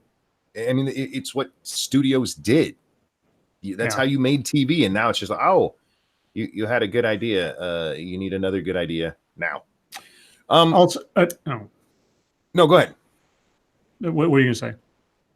I was just going to say, did you have anything else? Yes. I was also going to say, you got to make sure you have a showrunner that knows what they're doing. Sure. That's also a big thing, and not just hand it off to somebody because they fit a quota or something. Last thing is this tweet from a lot of people respond to this. Nathaniel Meyerson. I think he's a CNN guy. He tweeted out, reached out this morning to Amazon, Apple, Walmart, Target, Nike, Under Armour, Patagonia, and Levi for thoughts on Trump's racist comments about 4 minority congresswomen. Target declined to comment. No response from the others so far. And I and many other people were like, what's that got to do with anything? And so I responded, I reached out this morning to scratch my balls. It was at least 2,000 times more productive than whatever you think you're doing. That's hilarious. And that is my fuckatry for today. I just don't like, dude. I was watching. We were watching American Dad the other day, and they had an episode on activism, and it was like the most direct and perfect kind of representation of what activism kind of is now. Because this lady, she was like super famous, like really, really famous, and everybody loved her. And the one character in the show was trying to figure out, like, why the fuck is she so famous? She doesn't do anything. And she was like, and her phrase always was, I raise awareness. And everybody was like, oh God. And they just like break off into applause or whatever. But then there was like a bystander who was like watching the situation go on. They're like, but she's not doing anything. She's saying a lot of things that people with common sense would agree with, but she isn't doing anything at all. She's like, but I'm raising awareness. She's an influencer. Like, an influencer, Satsu. Yes, dude. This is like the generation of like doing absolutely nothing and being rewarded for it in some way. But it's like, I don't know. My generation didn't do anything, and we were rightly scolded for it. Now they get jobs because of it.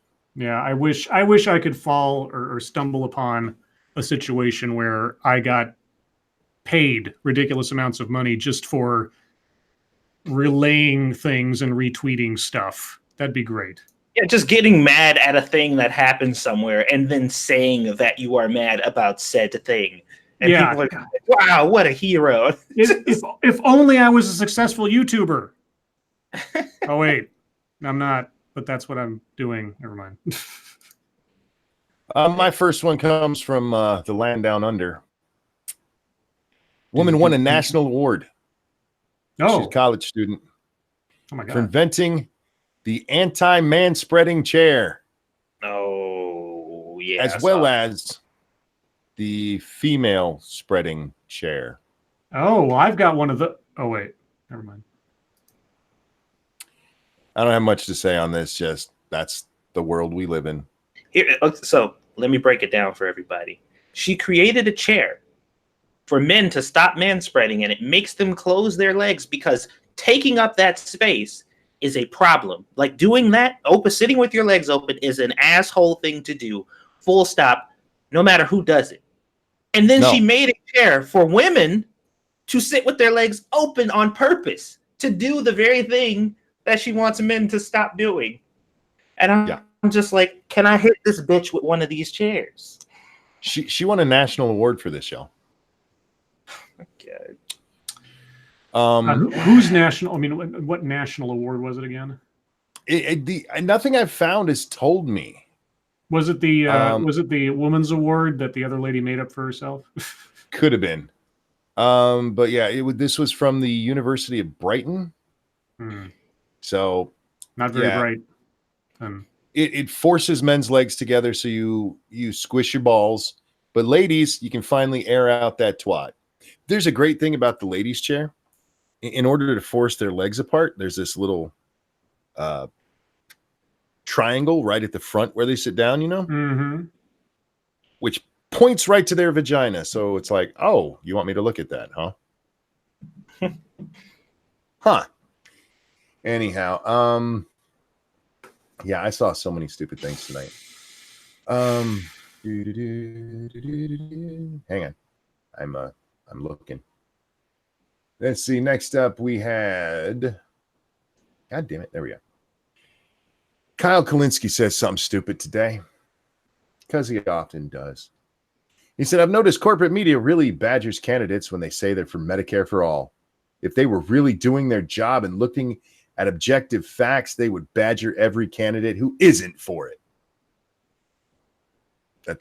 That's not how election reporting works. By badger, he means ask them how it's going to happen and then making them answer it. Is that what he means? Real quick, Cynic tells me Brighton, the U of Brighton is in UK. Sorry, I said Australia, UK. Oh. There you go. Yeah, he wants the press to come out and come out in favor of this. And what they should be doing is asking candidates, okay, why are you in favor of this? How are you going to make it work? Doing their job, asking things of the candidates. And I simply pointed that out. That that's kind of what they're supposed to do. And Matt decided to jump in the conversation and say, your boy Trump didn't have a plan either. No one does. Your boy Trump? My boy Trump. Okay. To which I just had to point out, one, it's stupid to call him my boy. And two, the press badgered the fuck out of him in 2016 from start to finish. What is the press coverage of him was something like 92% negative. There was nobody out there pumping him up. They might have given him accidental coverage, but don't sit there and pretend that the press was out there holding water for Trump. That's fucking retarded. Let's see. There was the nay thing. Your boy Trump. Jesus Christ. Fucking AOC's long dick is in his mouth 24/7. Anytime somebody say something bad about AOC, he's just like, oh no. Well, it's that time in the show. That's a good segue, Satsu. Because this dumb bitch actually said this. Calling people who believe in democracy, civil plus economic rights, and racial justice communists has long and rich history with white supremacy in the United States. It was one of the preferred smears against integrating schools and one of the main attacks segregationists used against Martin Luther King Jr. What? For argument's sake, AOC, let's say you're right. Let's say you're right. That was 60 plus years ago. 60 years ago. If you want to judge everything by the same standards of 60 years ago, I'm happy to do it. But I want to remind you, you're a Democrat. Mm-hmm. You might want to look into the history that you're talking about, you silly dumb bitch, if you're gonna play that game. Because I promise you I can bring up a lot where everything you're gonna bring up came from your side, you dumb bitch.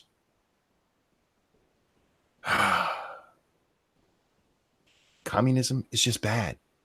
And whether people used it inappropriately in the past to label people because they didn't like or because they were racist is irrelevant to today.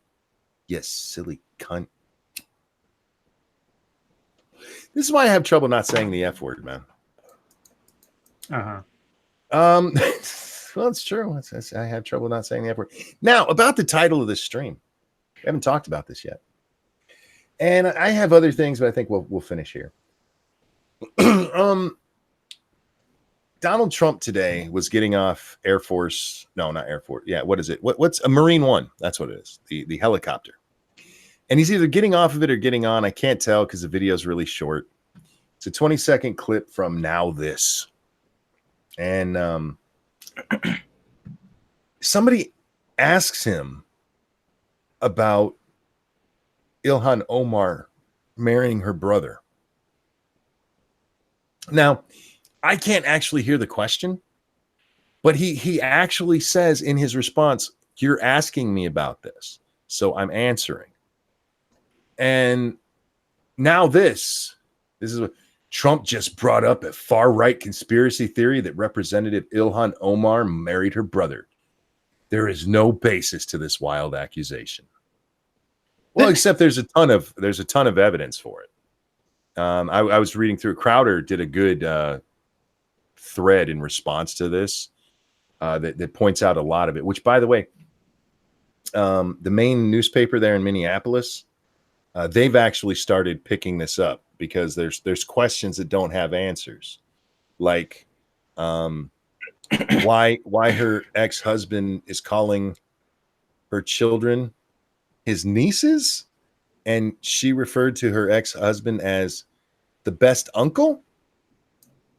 I mean, that's kind of weird. But the reason this matters is if it turns out she married her brother like that, she's in a whole heap of legal trouble. Mm-hmm. But now this is spinning it as no.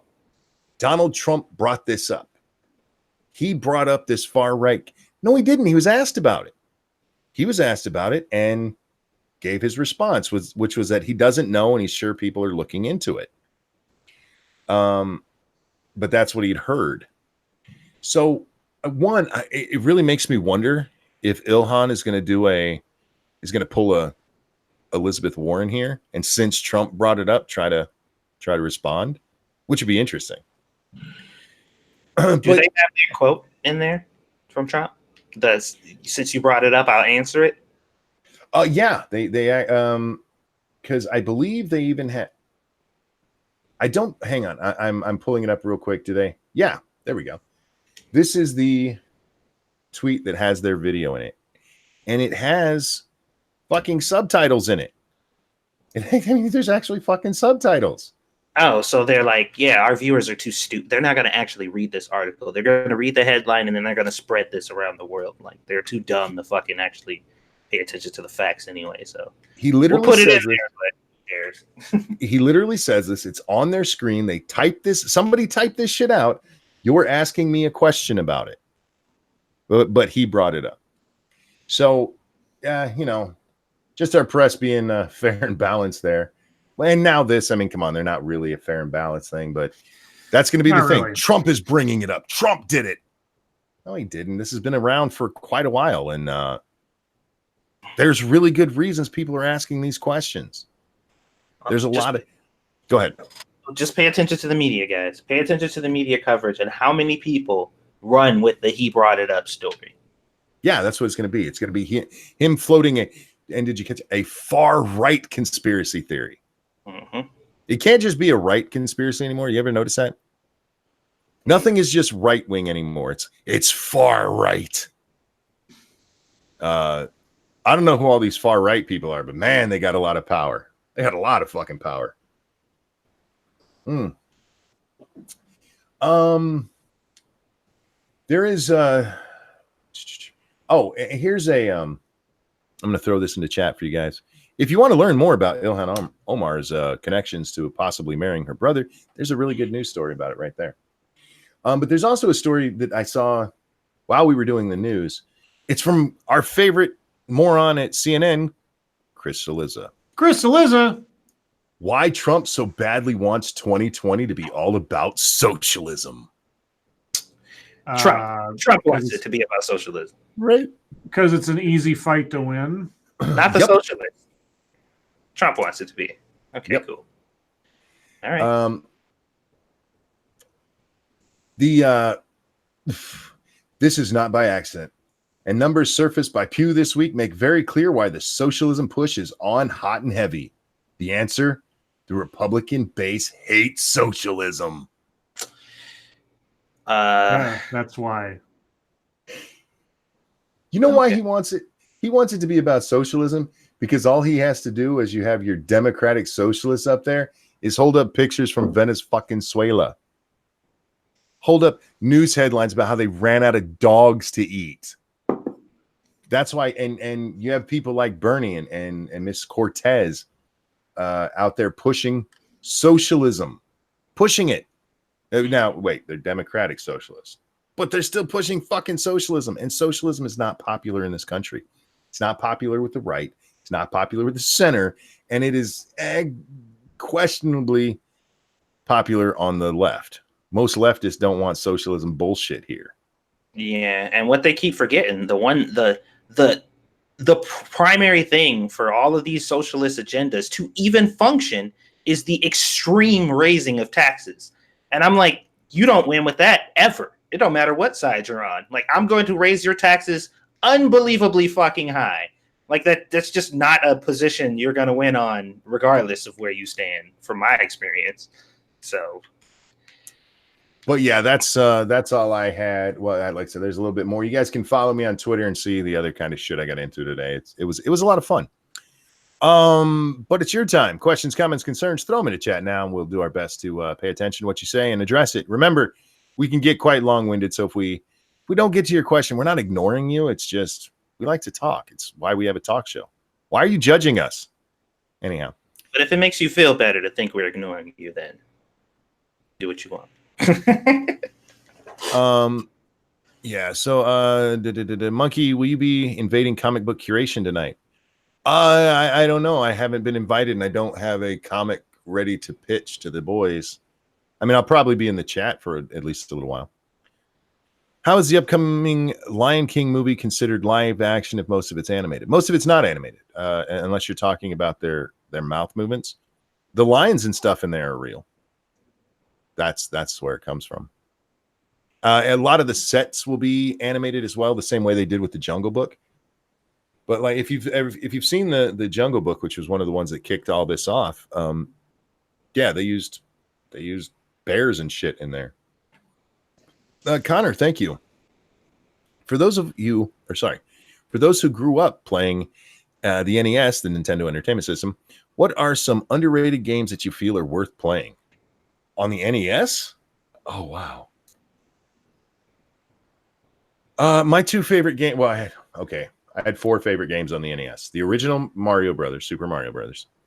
The original Legend of Zelda. Mike Tyson's Punch-Out, and Pro Wrestling. I love those four games. The problem with saying things like the best NES game, the most underrated and stuff, is that if you try to go back and play a lot of these, they don't hold up because they're on a system from, 30 years ago now? Yeah. Yeah. Yeah, either of you two, though, have a underrated game worth playing? Underrated? I don't know. I mean, most of mine that I would think of. I mean, I had a Genesis longer than I had a regular old Nintendo, and I never had a Super Nintendo. So most of my best gaming memories probably come from either NES or Genesis. And on Genesis, my favorite games were Jungle Strike and Zombies Ate My Neighbors and Syndicate. Yeah, my household was more of a Genesis house too, and I played a lot of Primal Rage back then. That was my shit when I was a kid. Big werewolf. What was that? The Spider-Man and Venom Carnage kind of. Oh yeah, Maximum Carnage. Yeah, I played the shit out of that. I played a lot of Batman and Robin. That was one of my favorite fucking games back in the day. The side scroller or whatever. Yeah. Where they only threw like project. That was my shit. That game was hard as fuck, but I loved it. And there was one other game I played quite a bit of. Can't remember what it is right now though. Thank you, Terry Diamandis. Do you think if he was still alive, Tupac would be going by 2 POC to get woke points? I would hope not. But it would depend where his career was. Where are we?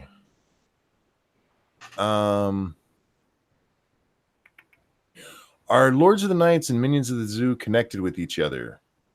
Not officially. Now, I have been told that we inspired them to first get together, I think. But other than that, I don't Yeah. believe so, not directly, elsewise. They met in our chat and branched off from there. Yeah. Yep. Has Pumpkin started walking, talking, or teething? She walks as long as she doesn't walk on her own. She'll walk along things. She can say mama and daddy really well. Mama and dada. And she really loves dada. Teething, she has one tooth. She got one little tooth on the bottom. Toasted says, I don't know why you're asking me this, Toasted. Ranting Monkey and Satsu, what will your reaction be if Squeetus comes out as a white blonde with blue eyes? Why are you asking me? That's what I look like when I was born. Are you trying to insinuate something? Trying to get Satsu to kick my ass? I'd be like, I'd look at Squishy like, oh, so that's what you are. Right? We've been trying to figure this shit out for a long time. Which is better, regular cream soda or red cream soda? Red? Does red have a flavor, or is it just red? I'm not sure. In Hi SDA, she's in our chat there. I've had regular cream soda and it's disgusting. I can't imagine red. What is the red? Yeah, is it strawberry or cherry or watermelon or something? What is it? Yeah, I don't know. Carrick says, I reckon you need to ask Matt if he has Alzheimer's at this point, given how much he conveniently forgets when it suits him. Don't you agree? No. Matt has long played this bullshit that I was a Trump. I've always been a Trump guy. I never. He even said in that argument that he was in with me that I never criticize conservatives. Yeah, you're incapable of criticizing the right for anything. Yeah, and it was great because one of you, and I forget who it was, but I love you very much for doing it, took a screenshot from the day before when I criticized the right and put it as an answer. Yeah, I think he's trying really hard to be like a Jeff Holiday or you know, because he's kind of trying to do that Outcast with the comeback thing and be like, hey guys, I'm cool now. Look at me. I'm saying all the right stuff. Look over here, and they're just like, look, I don't criticize me all you want, but at least get it right. Yeah, like honesty would be nice. You know, a decent, legitimate observation that I could actually, you know, challenge in earnest would be nice instead of some dumbass, baseless accusation that I just kind of be like, do I really need to respond to this shit? Like, is he saying this for real or is he just being a dumbass? I don't know. It's hard to gauge nowadays. Yeah, my response to that part of it was just for fuck's sake. I just left it at that. Cryptic, thank you. If I was a superhero, I would be Typo Man, and I would right all the wrongs. Har, har. Well played, and thank you so much for the donation. Frosted said, so communist was just an accusation to shut opponents down. By the way, you're all racist. Exactly. Yeah, that's basically it. I mean, well, it was also apparently to shield racist. You know, that way they go, I'm not racist. You know, kind of like what was that dude's name? Robert Byrd, who, by the way, was a Democrat. Oh yeah. You want to play that fucking game? Is it not common knowledge that everything said under oath can be used for both criminal and civil cases, including forcing an 18-year-old mother to testify, then both of them sued? Yes, Scrappy. Somebody was going to first. The DA was going to slap that kid in chains because he had some alcohol and then got raped, and then Kevin Spacey was going to sue the fuck out of him for it. I guess. Scrappy is very upset that I don't understand why that kid would take the fifth when he's up there telling a story about being raped. But apparently it's all the alcohol. The alcohol was the whole reason that makes perfect sense. It's probably why all those tweets went, or well, not tweets, what are they called? Texts were deleted as well. Lords of the Night, why is it that every time I go to the toilets in a shopping center, there's always around 9 men shitting? Freaking Steve. What? Where are you going, Dom? Because they're getting dragged around the store by their women all day, and they're like, God, bitch, hurry up, I gotta shit. I will say this, man. there's an awful lot of people who go to Walmart to shit. And for some reason, their shit all smells the same. And you're a shit smell connoisseur, is what you're saying. I'm saying every time I went into that bathroom and somebody was shitting, he's like, oh God, this again. So it was either the same guy or all of them are eating the same stuff and it's causing the same stink. Because there wasn't one, it's like, that's a little nutty. No. It was all just the same base stink. And it wasn't like, it doesn't smell like poo. I don't know what it is. It's like Walmart poo is the only thing I can describe it as. I don't know what it is. Sith Mail says Double Dragon for the win. There were other games we played. We also played Contra. We played a lot of Contra. But if you're talking about my favorites, my favorite game was actually the pro wrestling one. The one with Starman, the guy in all pink with the star on his face. Oh, yeah. That back kick. Yeah, it was a lot of fun. Which was better in their prime, Sega or Nintendo? Sega. If you're comparing, their best times, the Genesis was the time it came out, the selection of games they had. The Genesis was the shit, man.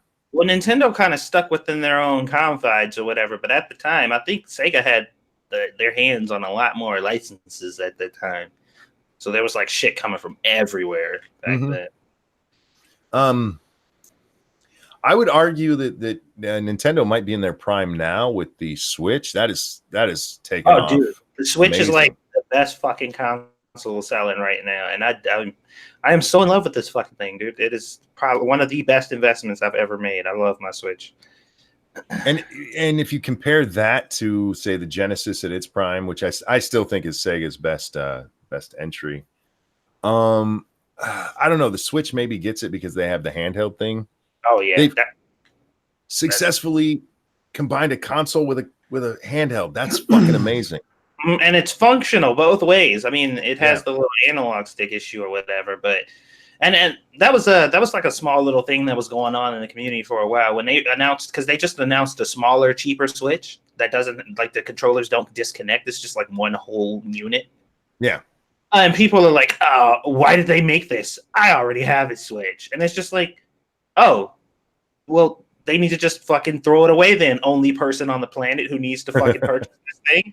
Like, what the fuck? Do you think you're just the only person? Like you went to go buy a PlayStation when it came out, and you came back to the store yesterday, the next day, and was just like, what? Why is this still here? I already have mine. It's like, right? Yeah. Other fucking people buy it. Stupid fucking asshole. My wife and son play the Switch a lot. They play Fortnite, and they don't use the Switch controllers. They have a wireless one they use. What is your favorite storyline in World of Warcraft? Oh, that's easy. Arthas. The story of Arthas. Oh my God, so well written.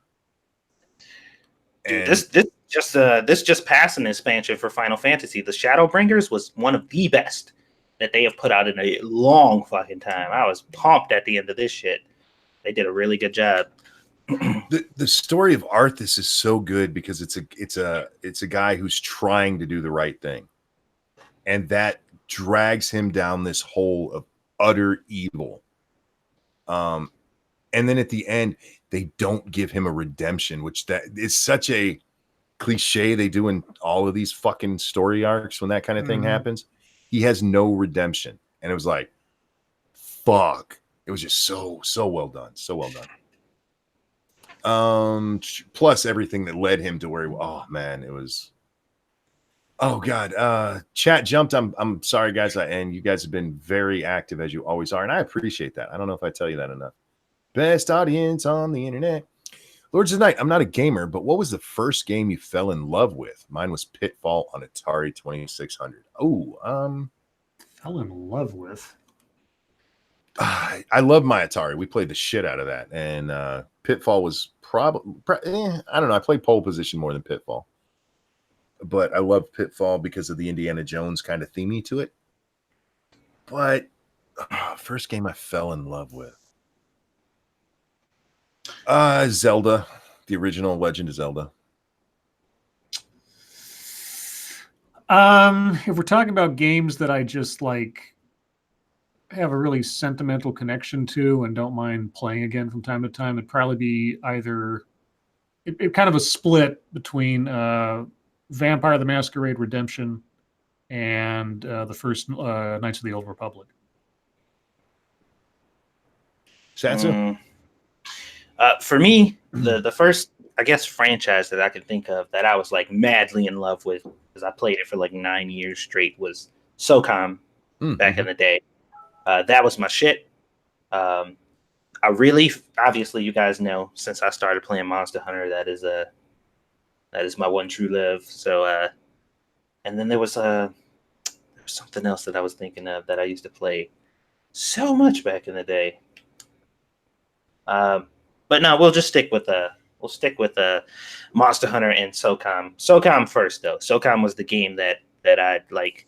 That was like my game. You know, whenever anything else that came out at that time, it was like, this is the only game I play. People are like, what about? Oh yeah, and Grand Theft Auto San Andreas. Good one. Yeah. Was another one where I was just like, that's it. I don't need no other game. RJ asks, will leftists say anything to protect their asses? Politicians will say anything to save their asses. Politicians in general. Which game is better, Banjo-Kazooie or Banjo-Tooie? Probably Tooie, but they were both. I mean, are they really that different? It's been a while since I played them. I can't distinguish the difference. Like whenever I see clips from either one, I'm just like, I don't know which one is which. I think they added a couple of things, like a couple of attacks, which I like better in 2.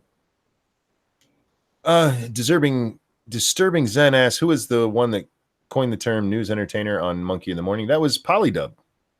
That's his phrase for our news media these days, and he's not wrong, unfortunately. Let's see what's going on here. Lords of Night, would you rather shithouse personality with the body of your dreams or shithouse body with the brain and personality of your soulmate? I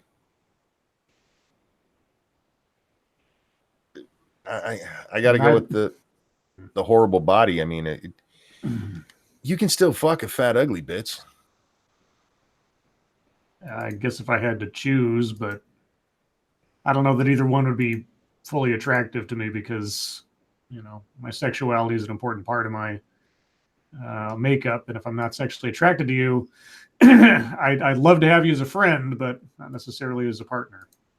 Yeah, and that kind of is one of those sad realities that I get when people bring up when they're just like, you know, that person could be the person to make you the happiest in your life. And it's like, maybe, but I'm not attracted to them. So Not attracted, yeah. I'll never know.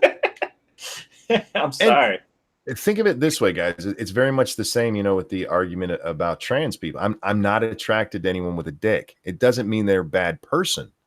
They could be the coolest person to hang out with, have the best conversations with. I don't want to have sex with them. And there's going to be body types that are still vagina based that you're gonna be like, I don't want to have sex with that.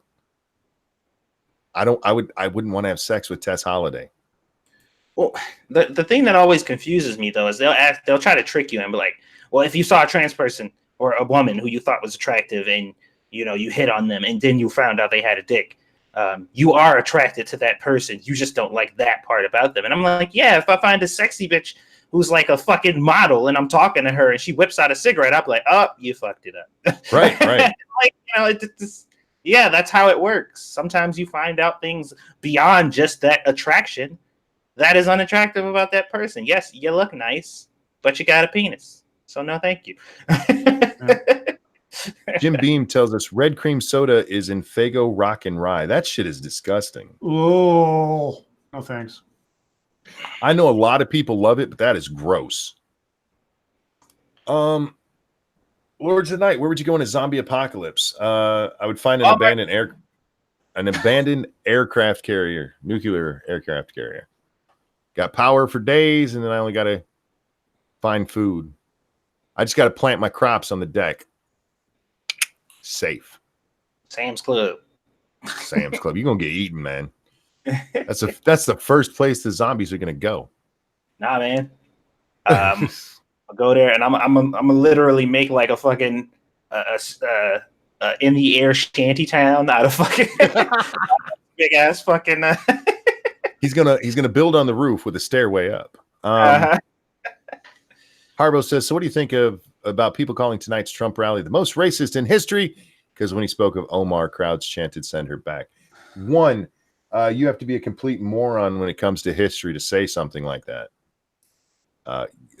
There've actually been Klan rallies, for fuck's sake. Yeah, but those aren't nearly as racist as this current thing happening right now. That's conveniently the most racist thing that's ever happened. Right, yeah. There's nothing more racist than saying "send her back." Yeah, fucking morons. And two, they're blowing this "send her back" thing out of proportion because it plays well to their base. Same reason Trump said it. I mean, I don't know. I have put forth sentiments that if you fucking hate America, like if you talk shit about this place, and I get the argument that people who care about a place don't leave it, they stay and try to make it better. And I'm like, okay, I guess that's a sound enough argument. But these people aren't acting like they care about America.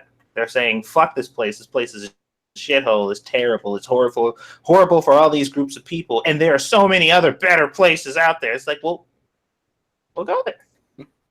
And like, what's keeping you here? I don't get it. Like, if there are better places out there, then I don't get it. I don't know. Yeah, that's like that video I did not too long ago where the lady's talking like trying to be a mother in America is a nightmare.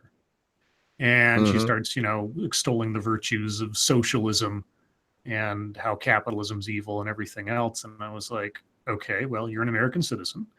And here's a list of countries that practice socialism. You have every option to go there and attempt to gain citizenship or residency. Also, here's a list of how those countries compare on the index of quality of life. Right. Oh no. So by all means, go ahead. I got to correct you. They won't have to go over and try to get citizenship. No other place has borders, just America. Like they could just be citizens because that's what every other country in the world does. Right. They just walk up and they're like, "Hey, I can vote in your elections, right?"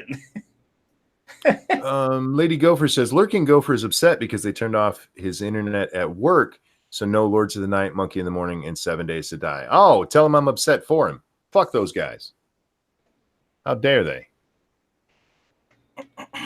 Everybody should be able to listen to us wherever they want to. And I mean that sincerely. That should be a bill instead of them trying to change the language on illegals. What's the first video game you remember playing? Oh, man. It wasn't Pong, but it was a game. It was called Table Tennis. And it was actually a system, and it had like 4 or 5 different things, but they were all the same. It was a ball bouncing across the screen, and you had paddles on the side, I don't remember what it was called, but yeah, that's the first one I played. My parents had it when I was like 5. So the first game I ever remember playing, and I don't know if this is the first one I've ever played, but this is the first game I've ever as far back as I can remember is Sonic CD on the Sega Saturn. The first game I ever remember playing. It was on my neighbor's Atari, like 3200 or something.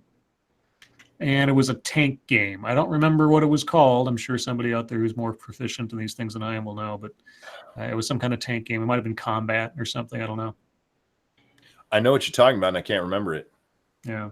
I can't remember the name because, yeah, all of us played that game. Where are we at here? I just looked up red soda. It's made by Barks. They say it tastes like bubble gum. Yeah, I don't drink bubble gum. You're not selling me on this, guys. They like bubble gum. Did you guys know there's a Republican planning to challenge AOC? Yep, I saw that earlier tonight or earlier today. Black woman. She's an immigrant from Jamaica. That's all I know about her. That's right. Oh wow. Yeah. How come when Jesus Christ? How come when my 8 friends and I shit in a public restroom, some guy always complains? God damn you, Frosted Glass. Let's see. Oh, we're getting to the part where I've been talking about poo. Okay. Jim says, fuck you, I have food in my mouth. Sorry about that. My bad. You should know better.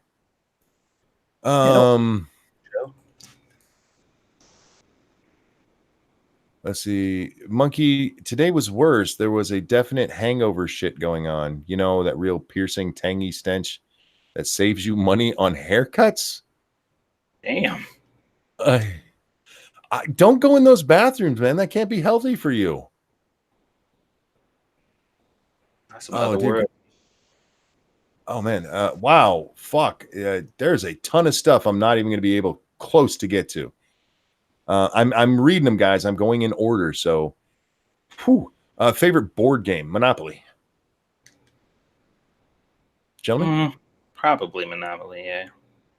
That's like the universe. Clue. Mr. Moo says, what are your thoughts on One Destiny? What's One Destiny? Is it a band? I'm not sure. Real quick, get yourself some ramen, says Old Grouchy Gamer with the donation. Thank you so much. I will do that. I'm not sure what One Destiny is, so I apologize. That's not a question, Data. Who here remembers the Commodore 64? I do, of course. I do, sure. They're actually, you know how they've done the releases of the old Atari and the old Genesis and all those? They're doing a release of the old Commodore. Oh, Lord.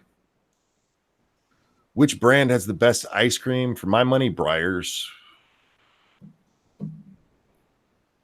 I used to really like Blue Bunny ice cream.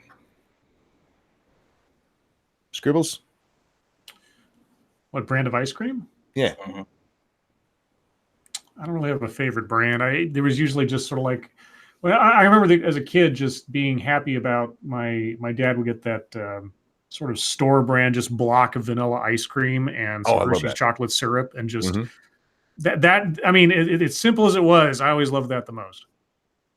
That's still what I prefer because then I can decorate it myself. Peter says, "You guys watch CinemaSins?" Of course. Oh yeah, love CinemaSins. I don't know what that's about. Lords Night, have you seen the video of the squirrel whose tail got too close to a campfire? I have not. Ew, that doesn't sound good. If Alex Simeon was real, who would want to hang out with him? Not me. That dude's a nasty whore. Yeah, let me introduce you to my wife, guy who fucks every woman he sees. Right. I don't want to be that guy, but I'd be the guy like, you are not going to his house. I'm sorry. What we got going here? Would you rather eat all you can eat hot wings for an hour with no milk, or sit in a freezer in a summer for wearing in summer wear for an hour for $300? Sit in a freezer. I don't eat hot wings. That's just slop on chicken bone. Any answer, gentlemen? I don't even know how to answer that question. Fair enough. Okay, we're gonna get. I'm scrolling down trying to catch just the questions here, guys. Satsu, which VR headset do you think is the best? I just got myself the Oculus Rift S. I'm actually looking at the Quest because it's completely wireless. I think the Rift S was supposed to be wireless, but you still needed to like hook it up to your computer somehow. I could be wrong about that. But that was like the more expensive option. So for me, I'm looking at the Quest. I think Oculus is better overall when it comes to like experience in general, because they have the biggest library, they have the most versatility, and they have the less fucking hoops you got to jump through in order to get it set up. So I think Oculus is doing a pretty good job. When it comes to the tank game, we've been told Commander or Atari Combat. Both sound right to me, but I don't remember which was which. Yeah. Let's see. Are Are you keeping up with the Commodore? Oh, that's somebody else. He's asking somebody else. I think we've got to the end of the questions, which is good because we're like right at the end of the stream here. Speaking of Monopoly, where's Mr. Monopoly? He's here under one of his other aliases. He has a few, y'all. I had a second edition of Monopoly. A few of the deeds and treasure chest cards were different. And there's so many versions today. The only one that I refuse to play is the one that had the electronic banking. Oh yeah. Because in Monopoly, the banker should be able to cheat if you don't catch him. That should be part of Monopoly. I mean, you're talking about horrible business practices, right? Anyhow, with that, guys, it's 11 o'clock, which means we're at the top of the hour and the end of the show. Thank you guys so much for coming and hanging out with us. Thank you for the donations. I cannot tell you how much I appreciate those. They really do help y'all. No game stream tonight. I don't think there's anything else to plug, is there? No. I don't know. There we go. So tomorrow we're going to be on Satsu's channel, 9 p.m. Eastern, for another Lords of the Night. We'll see you then. Thank you so much, Scribe and Satsu, for joining me. Everyone, your lives make us sad, and we'll see you next time. Bye, guys. Bye, guys.